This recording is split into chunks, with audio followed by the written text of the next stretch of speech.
Hi everyone, this is Isak with COS Systems, and today is a big day because we're starting something new. This is a podcast called Fika with Fiber Friends. And of course, everyone is wondering, including my guest here today, Brock, what is a Fika then? So I actually asked the ChatGPT about this to get a good description. So I prompted it to give me a one sentence description of what the Swedish Fika is. And this is what it says. A Swedish fika is a cherished social tradition where people take a break to enjoy coffee and pastries, often with friends or colleagues, emphasizing relaxations and connection. Sounds good, Brock? Sounds great. So does that mean this muffin that I brought, is it okay if I eat this? That's perfect. I'm gonna show you what I brought here. So I have my coffee and I have a Swedish semla. So I'm cheating a little bit. Mm. We're actually only allowed to eat this on a specific day. It's not here yet, but don't tell anyone. So the Swedish fika tradition is actually really strong, and in a work environment, the way it works is every morning and every afternoon. It's typically at 9 and at 3.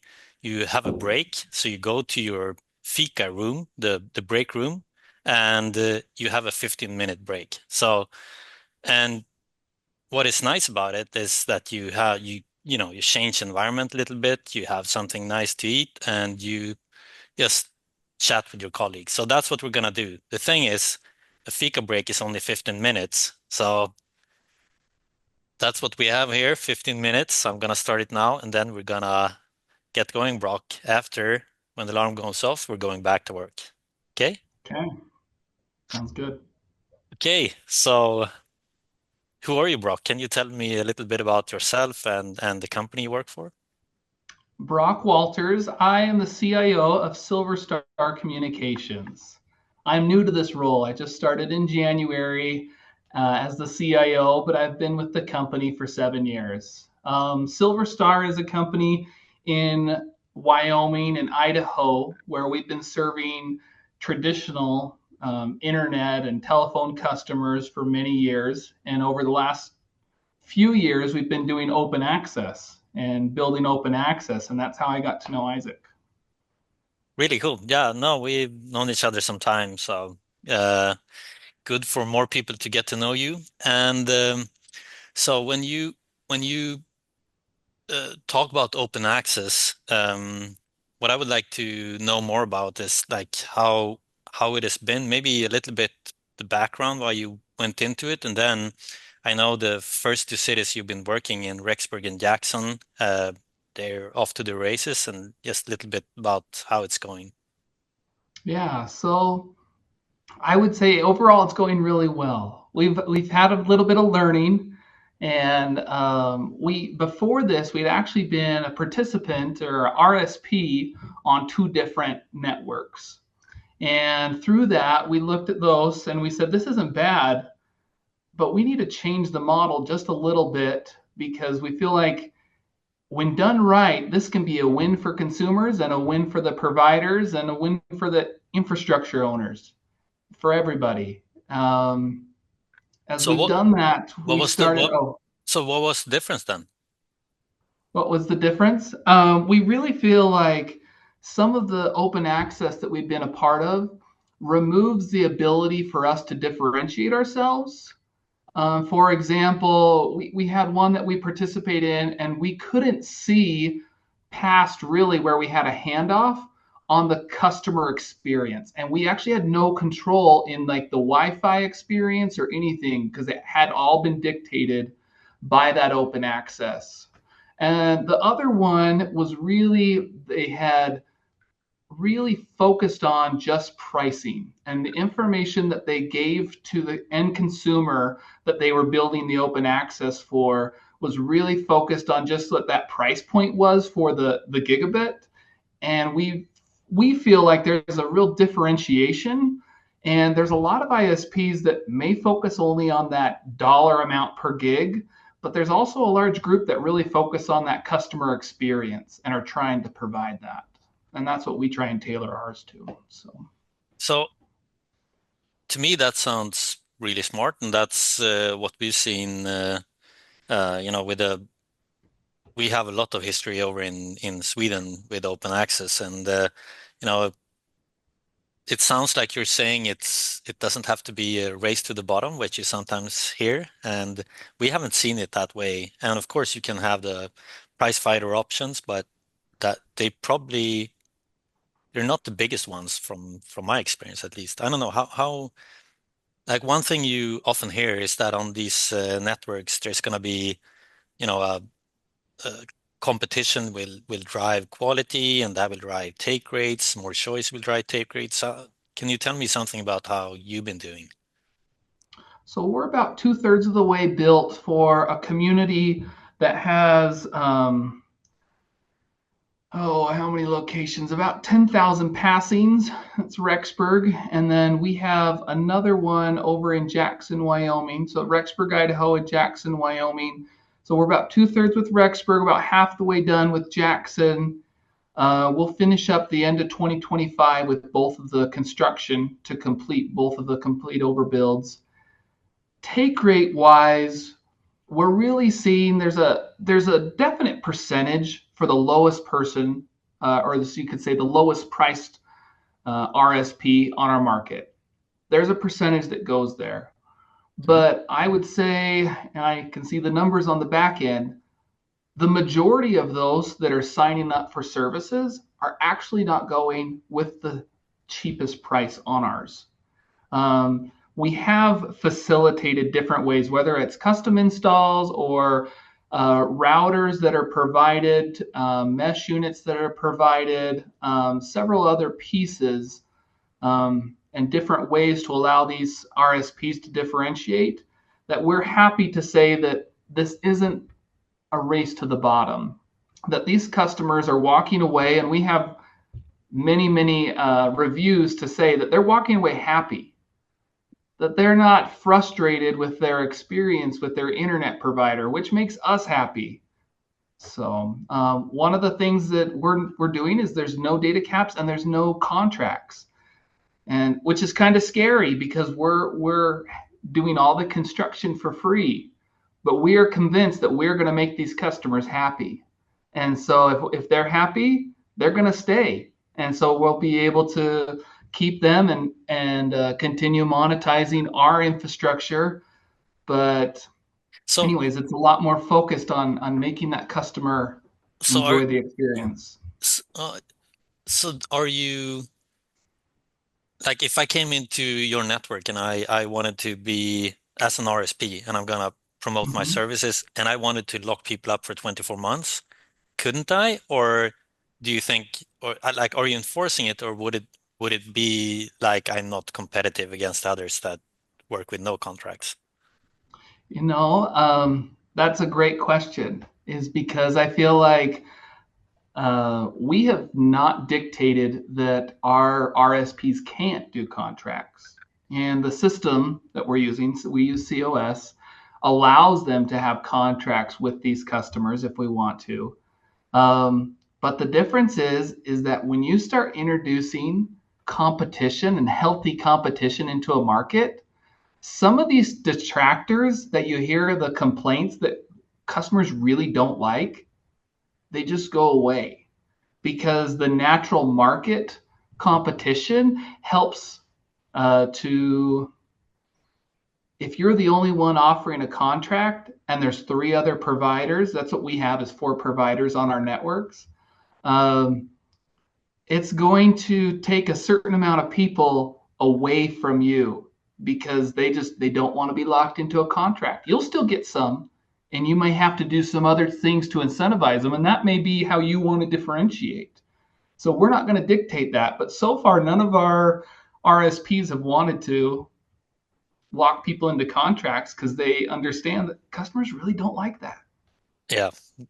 I mean, I think you're probably going to win more customers, and I think they're going to stay long term. What we see at least is, even though we have a system that enables switching from one provider to the other in it just reprovisions, it takes a minute. Uh, it doesn't really happen that often, at least not on a mature network. Maybe in the beginning, if you have a lot of ISPs and they're new and they do some mistakes in the beginning until they get the hang of it. But like, if you're happy with your provider, you're not gonna be out there changing, all the time. It's only if you have a bad experience, people tend to change from what we've seen at least. And as you said, also, really, it isn't like the price isn't, it's important, of course, but it's not the most important thing. Anyway, something else you said that some people will actually pick these lowest price service. And that is something I recorded like a little video because I get a question so often, like how Mm-hmm. should we think about wholesale pricing in an open access network? And I think you should have the same thinking about wholesale pricing as retail pricing because it matches. I mean, our recommendation is if an ISP is selling a 250 meg service, they're paying one price as a wholesale fee to the network operator. If they're buying a 10 gig, they're paying more to the operator of the network. And that allows, you know, you will make more money on higher tiered services and more packages and stuff, and it allows to have a lower wholesale fee on the sort of the lowest speed, simple internet service. And that also allows the ISPs to be competitive because really in the end, to keep to maximize your take rates on the network as a whole, because if you build a network, you want as many people as possible on it, of course, and you're working with your RSP partners to get as many customers signed up as possible. But if you don't have that like price fighter entry product, you will lose out. A lot of people, they're not super focused on what fiber is or, the technology behind it or, you know, they're just, this is what I'm paying today for DSL or whatever they're using, and I'm not going to pay more for internet, even though it's 15 times faster and 10 times better, So Mm-hmm. and the thing is, when you get them on it, they try it and they realize, oh, this is what it should be like. Yeah. Then they're not gonna leave. And also, that ISP who wins them, they will try to upsell to higher speed services or more add-on services and mesh points, like you mentioned and stuff. So that's just one. It's an important way to get him on the network. And like you said, even though out of the gate, it sounds like you have a big spread between different providers and different speeds and more premium services. So sounds Yeah. like the theory Well, works in reality. when you mention the thing is we're finding uh, we're on our fourth open access that we're going to be starting here soon, and each of the models are just slightly different. And that's what I've realized is even talking to other people in the industry about open access is there's not exactly one right answer. And so you talk about different pricing at different tiers. I've seen other ones that are just flat, and so it causes a completely a little bit different dynamic for the customer and different pricing models, different anyways expectations from the communities that you're going to serve. That's a big part too. So, I mean, you're working in collaboration with the communities in these cities, even if you as a private company are building these networks. How has that relationship worked out, and what's the response so far? The response so far is we've gone in as trying to build real partnerships with these communities. Um, Different levels of ownership between the infrastructure in different communities. And so as we go in, we've been flexible and the communities have responded really well because they say this is somebody who's genuinely interested in providing good service to my community and I want to make something happen.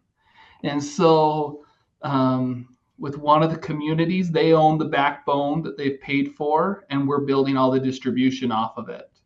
Another one, we own the complete network top to bottom, and another one, the city owns the complete network top to bottom. But with each of these, they each have an area where they need some expertise, where they need somebody to take part of the risk, where, anyways, there's different pieces to that. And so we've found as we've been a little bit flexible and moving into open access that it's created a lot of opportunities for us. And we just work with them and say, this is where we can make money is at this. And so we work together to provide a good path forward for that community to have good access and also help us as a business. It's a real partnership. So Nice. And how has it been? Like, how did you find your RSPs? Has it been hard to find RSPs interesting to be on, or did you know them from before, when you were an ISP on these networks, type of networks? Or some of both. We found them for a few different ways. You know, it'd be amazing how many different RSPs or ISPs are across the US. There are thousands. yes, And so what it is finding the ones that really have the same values that you do. And we talked about the differentiation, and we talked about wanting to take care of that customer. And so we try and stay active in the, you could say, conferences and different our ISP community. And so we had an idea and kind of reached out to a few of them that we knew were quality that we wanted to bring onto our networks. yeah. No, because that is the thing. Like that is what I think is causes some hesitation if you're thinking about building an open access network. Is that, it's not up to us now. We're not taking care of the customer. It's someone else. So has to be trusted partner. But nowadays there Mm-hmm. are many ISPs who are accustomed to be in open access networks and oops, There's our 15 minutes. 15 minutes. Okay, no, I was just to finish off. I mean, we can go back to work soon, but no, there are many now that are used to this. So I think there that risk is much not the same as it maybe was 10, 15 years ago when this was completely Yeah, new. So, um, I agree. well, anyways, this was too exciting to talk about, so I almost had nothing on my semla, but I can finish it. I will bring it to my desk and finish it there, I guess, when I go back to work now. Uh, but this was great. I know you've really done this for a long time and done it for real, so you have a lot of insights, which is always exciting. And we could have you on every single time going forward, and it would still be interesting. But No, it'll uh, be boring. Wait a year or something or two. Then we'll have some exciting news to tell you. yeah, maybe that's what we should do. February in a year from now, we can talk again and see about where you're at that time. That would be awesome. Okay. Well, it was good talking to you, Brock. Let's get back to work, Great to see you, Isaac. build Take some more care. fiber, connect some more customers, right? Definitely. Yeah. Take care. Bye.